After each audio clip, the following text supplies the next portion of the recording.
海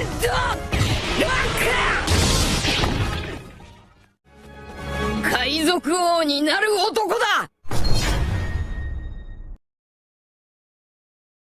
Apa kabar nakama kapten semua di hari ini? Pastinya tetap jaga kesehatan kalian dan juga selalu bersemangat ya nakama. Minggu ini manga One Piece akan kembali hadir untuk kita semua. Dan pastinya kejadian yang lebih mengejutkan lagi akan terjadi pada chapter kita kali ini. Seperti yang telah kita lihat pada chapter yang lalu, pertarungan antara Yonko Blackbeard melawan Trafalgar di Waterloo masih berlanjut dan menjadi semakin memanas di masing-masing kubu. Sementara itu, di akhir chapternya ditutup dengan kemunculan Vegapunk Saka yang sedang menghubungi Dragon, sang revolusioner, dan mengatakan bahwa dia, Dr. Vegapunk, sebentar lagi akan segera mati. Hal ini menimbulkan banyak sekali spekulasi tentang apa sebenarnya hubungan yang dimiliki oleh Dr. Vegapunk dengan tentara revolusioner. Nah, oleh karena itu, Abang Kapten sudah merangkum beberapa prediksi chapter 1065 yang belakangan ini sudah banyak bergentayangan di sekitar kita. Nah, sebelum itu, seperti biasa ya nakama, jangan lupa untuk mengklik tombol subscribe dan juga tombol loncengnya ya. Dan kalau sudah, mari langsung aja kita masuk ke isi prediksinya. Manga One Piece chapter 1065 kali ini diisukan kembali akan memberi kejutan hebat kepada kita semua, yang isi chapternya nanti akan kembali membahas tentang kelanjutan duel Teach dan Law serta mengungkap hubungan antara Dr. Vegapunk dengan Monkey the Dragon. Cover story di chapter ini pun kemungkinan akan memperlihatkan reaksi anak-anak Big Mom yang lainnya ketika mengetahui bahwa adik mereka, Pudding, telah diculik oleh Van Augur dan Kuzan yang merupakan bagian dari bajak laut Blackbeard. Apakah insiden ini akan memicu mereka semua untuk bergerak menyerbu Pulau Hachinosu dan menjemput kembali adik mereka dari tangan bajak laut Blackbeard? Pada awal chapter mendatang, kita bisa melihat tim Luffy bersama Bonnie yang sedang melanjutkan perjalanan mereka untuk bertemu dengan Dr. Vegapunk. Kemungkinannya di sini bisa jadi mereka akan bertemu lagi dengan wujud Dr. Vegapunk yang lainnya dan melakukan kontak dengannya. Di tempat yang berbeda, tim Sanji dan yang lainnya, mereka terlihat mulai masuk ke laboratorium milik Dr. Vegapunk dan di sini kemungkinan mereka akan menemukan hal-hal luar biasa yang ada di dalam tempat itu. Dan ini akan membuat Franky menjadi semakin takjub dengan apa yang sedang dia lihat di sana. Selanjutnya, sepertinya kita akan kembali melihat para agen CP0. Mereka telah tiba di depan pintu masuk Pulau Egghead dan sedang menuju ke laboratorium milik Dr. Vegapunk. Seperti yang telah kita lihat pada chapter sebelumnya bahwa Seraphim Kuma saat ini sedang bersama mereka. Dengan membawa robot SSG model terbaru ini bersama mereka, kemungkinan ketiga agen CP0 ini akan menggunakannya untuk melawan ke-6 satelit Vegapunk apabila para kloning Vegapunk itu akan melakukan sebuah perlawanan. Tidak jauh dari Pulau Egghead, markas Angkatan Laut G14 mendapatkan informasi atas kedatangan agen CP0.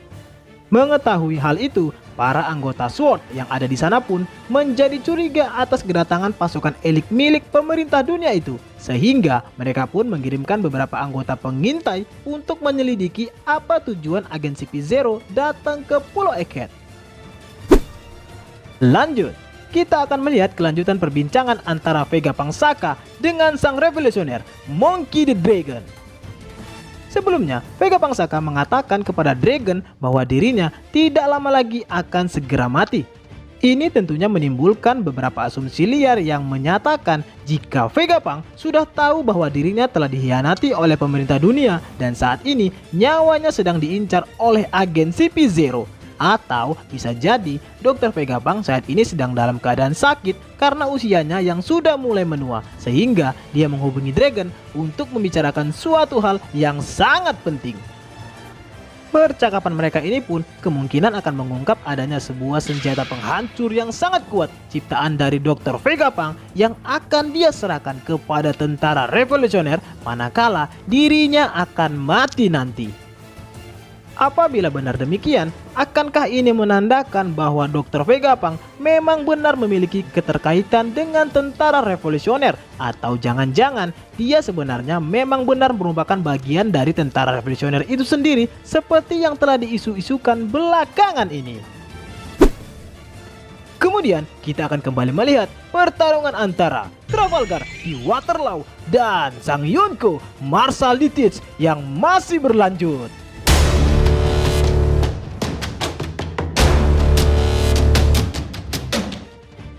Sebelumnya, Law telah berhasil melukai Teach dengan teknik awakeningnya, Chrome Shockwave. Namun, Teach mampu kembali bangkit dan membatalkan teknik Law berikutnya dengan kemampuan Black Vortex miliknya. Kemungkinan pertarungan mereka berdua pun akan menjadi semakin memanas di chapter 1065 nanti. Mereka pun akan mengeluarkan teknik-teknik terkuat mereka dalam duel ini. Dan yang mengejutkan, Yonko Marshal di Teach akan mengeluarkan kemampuan awakeningnya untuk menjatuhkan Law dan seluruh bajak laut Rempelo ini.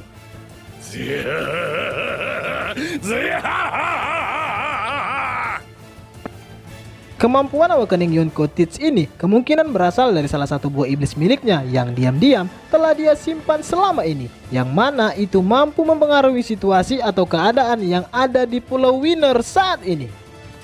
Dengan kondisi pertarungan yang sudah semakin memanas ini, apakah Law akan mampu ditumbangkan dengan kemampuan awakening milik Yonko Blackbeard ini? Dan akankah buah OP-OP Nomi akan berakhir dan menjadi milik dari Sang Yonko Marshal di Teach?